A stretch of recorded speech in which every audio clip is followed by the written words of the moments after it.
секретутка деген бұл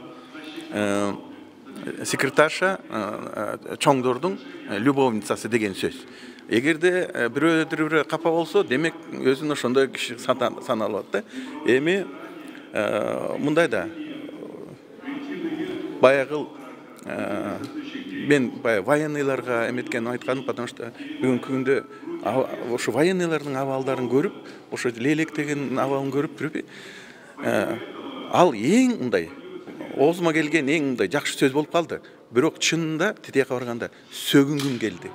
Баарын сөккүм келди. Эмне үчүн дегенде, эми кичинекей жаш балдар, офицерлер,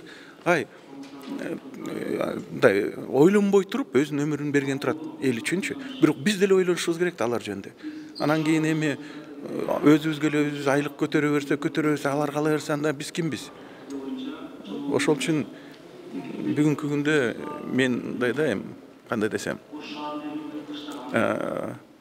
баягы ушундай күйүтүңдө не то что там ошол моментте калп айткың келбей, болгонун айткан. Бирок болгонун айтсак, биз ушунчалык караңгы бир жердебиз да, уже болду. Мен айтпай эле коеюн анын атынчы, ал жердичи.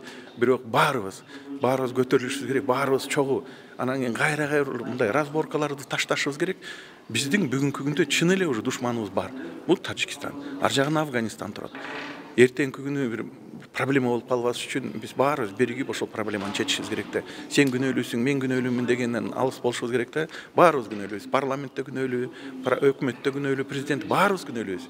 Бирок баарыбыз чогуу бири-бирибиз менен баягы айтышкандын ордуна мындай иш кылышыбыз керек да, менин оюмча.